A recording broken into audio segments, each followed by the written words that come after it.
Welcome, in front of me is a Samsung Galaxy Fold 8, and today I'll show you how you can record screen on this device.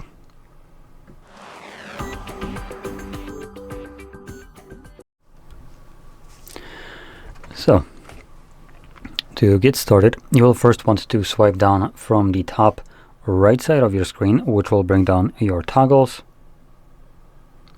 And somewhere in here you should be able to find your screen recorder. If you don't see it, you can swipe down on it. This would show you more toggles, and if we still can't find it, we can add it by clicking on this pencil right here. Click on Edit, and then add Control, and find it somewhere from this list. I'm pretty sure I already passed it.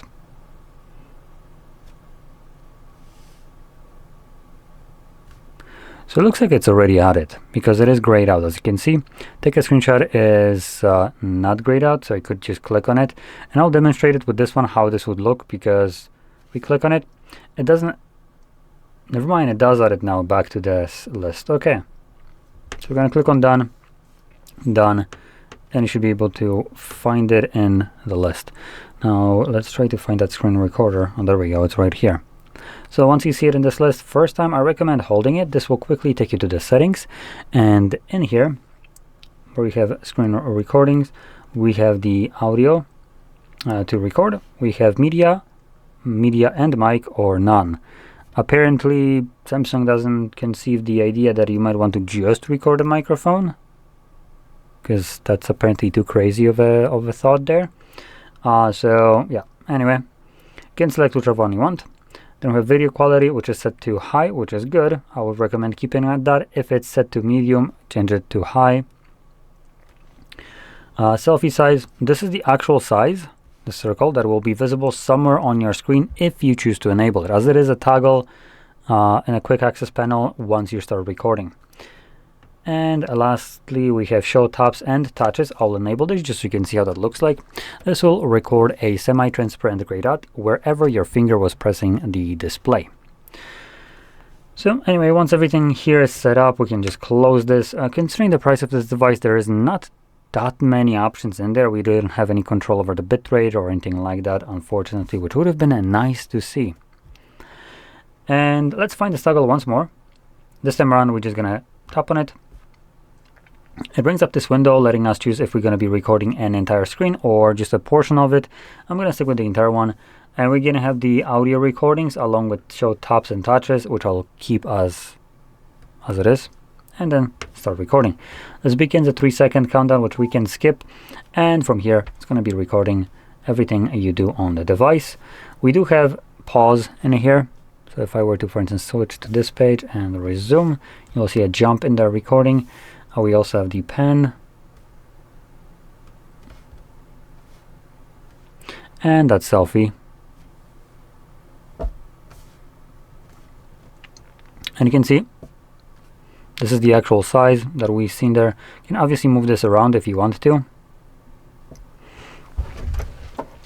Now that being said, I do want to quickly open up some kind of applications right here. So we're gonna start off with you know what, let's go dialer, just for the heck of it, and from there we can move on to some other ones, for instance like this. At least I think this would be one of those applications.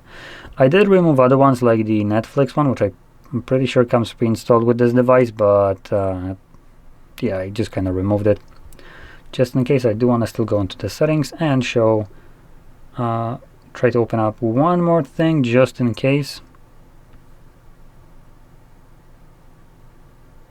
Come on. There we go. Okay. Anyway, once you're done recording, you can click right here on this red square. Oh, sorry, just a square, not red. And you can see it saves your screen recording to your gallery application. Now you can use either photos from Google, which we do have somewhere, I believe, or the gallery, which is what I'll be using. Just prefer this over the Google, so that's my personal preference. Now in the Photos tab you will find your screen recordings, but you can also navigate to albums as an example, or collections. I think it's collections. This looks a little bit different. I don't care about stories. Huh? Okay, interesting. Let me quickly check on my phone. I'm pretty sure if I were to record a screen, bear with me, I'm just kind of going to my album, screenshots, screen recordings. Is there somewhere?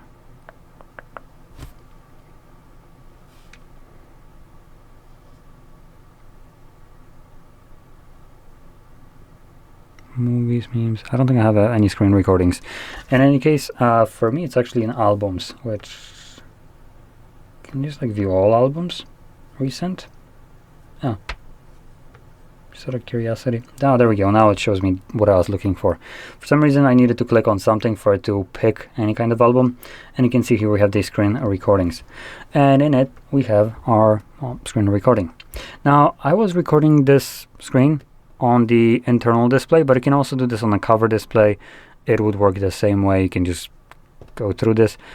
If you were to start recording on the internal and close it, potentially it might stop the recording, but I haven't tested it out, which we can do that in a second, just for the for testing purposes.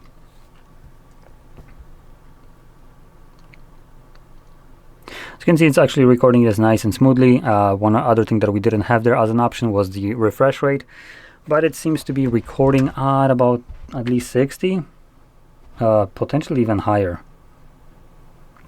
Let's see if I can check this. 48 frames, so almost 60.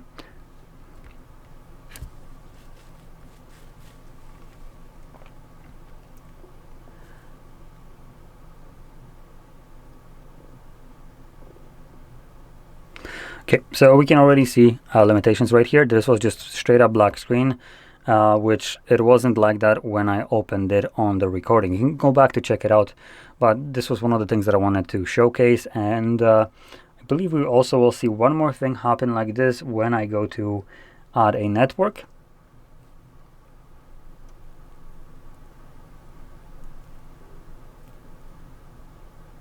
Apparently not. Okay.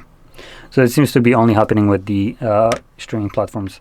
So anyway, to explain what just happened with the Spotify not showing the sign-in page. So Spotify thinks that they're all special little shits and have the ability to prevent you from using your phone the way it was intended to, and they think that their content is such a gold mine that they need to prevent you from pirating it, because God forbid you were a dumbass that records screen in a Spotify application to record music. You can just do that on YouTube, let's be honest. YouTube doesn't block it. So fuck you, Spotify, know your place, you fucking trash. But what is happening is this application is using a feature of Android that is designed to protect the privacy and security of the user. Now, do you feel safe and secure with your privacy? Because I sure shit don't. So stupid little cunts like Spotify, for instance, or Netflix or other ones, basically use this to prevent you from piracy. But the idea of this feature is to protect you, and it's used by, for instance, bank application to do just that. If you were ever unfortunate enough to have some kind of malware that would try to spy on you through recording screen or screenshots when you're, for instance, typing in your pins or passwords to access your bank, you could imagine how that would be very detrimental. But because this feature exists, such a malware would never be able to see anything when, for instance, bank application is open. Now, like I said, streaming platforms like Netflix, Spotify, and other shit use this for their own purpose. So they use your phone, the $2,000 device that you bought, that you own, and they're thinking, yeah, you know what, you can go fuck yourself, scrub. You own only part of it. We own whatever is visible on it, and we tell you that you cannot do this. Actually, they don't even tell you this. They just do it without ever even asking for consent on your own fucking phone. Which, for this purpose, I'll be basically completely taking my time out of my schedule to teach you how you can circumvent this stupid moronic shit, because I find it to be absolutely unacceptable that a corporation with their application that has some inside deals to come installed on this device, and furthermore, Oh, actually, I can uninstall it now. Cool. I wasn't able to uninstall it before for some reason. But comes pre-installed with the device, will dictate how I can use it. Yeah, no, that's not happening on my watch. So for this purpose, we're going to be opening up a browser. You can use whichever one you want. And this will be for a couple different circumstances. So for music, you can either use YouTube, and you can capture whatever you want in there. Because, you know, you have fair use for a reason. Fair use allows you to record something of like up to 30 seconds and share it with whoever the hell you want, whatever the hell you want. So for that purpose, that's basically the purpose of this video, to show you how you can utilize the law that is there to help you, to allow you to capture something and share it legally. But for this purpose, for YouTube, you can open it up, capture it, and you have no problem. You can also, for purposes, search for things like YouTube downloaders. So you can paste in a YouTube link of video and just download the entire video if you want to through some of those sites. But for streaming platform purposes like Netflix, Hulu, or for instance Apple TV, we're going to be searching for something else. Now we're going to be using Google search for this, so make sure you have Google for this. And reason for that is it gives us Reddit results. They do have this inside deal with Reddit to allow for indexing for now. So that's why we're doing it. So in here, I'm going to be searching for I'm going to use one of the terms that you could potentially use yourself. And it's unfortunate name.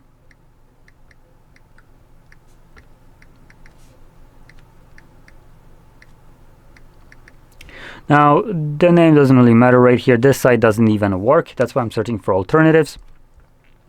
Now you can search for instance, free alternatives to Netflix or any other streaming platform that you want to name, or alternatives to Cloud Stream, Popcorn Time, or any other applications that used to exist that would allow you to view content like this through it. Now, if it doesn't show you Reddit results, you can add into the search Reddit, and hopefully you will find it. The first link right here is the one that we're looking for, and you can see it's the r/piracy. Now we can tap on it, and before I show you anything from here, I do want to talk about the legality of it, because there is a little bit of a caveat. So if you own an active subscription to something, let's say like Netflix, I'm going to be using it as an example. So you own a subscription to Netflix, and you want to capture a screen recording of Stranger Things, so you can share it with your friends, and you want to abide by that 30-second rule. In this case, you can go in here, open up any of these sites, for instance, and if none of them work, you can find through some terms a four-letter website.net that will basically allow you to find other platforms like this one on there, and it basically indexes all of these kind of random sites there. There's dozens of them, and when one of them goes down, like for instance this one does, there we go, on that four-letter site, you will be able to find alternatives to that, as they do usually have subdomains as a backup. And from there you can view it, capture it, and you're good to go. And this will be running through a browser, so therefore you're not subject to the same BS of an application dictating what you can do on your device. Browser doesn't block it, therefore whatever you open up on a browser cannot prevent you from not doing this.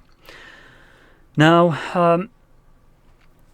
I do want to also talk about the other side of it, because I did say if you own a subscription. Now, if you don't, now that would be actually piracy as far as I'm aware. I'm in no way a lawyer, I do want to mention this, but as far as I understand this, if you were to go to any of these sites to view the content there and you don't have a subscription to the content to basically be able to view it through that mean, so let's say Netflix subscription to view Stranger Things, if you were to go here, this could be considered piracy, as piracy doesn't just cover sharing copyrighted content, it also covers viewing copyrighted content if you shouldn't have access to it.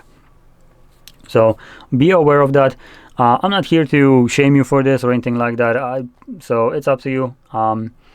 Chances of being found right here, if you're in Europe, are basically slim to almost, I would say, none, as I've used this in the past, tested it out, and seems to be working just fine.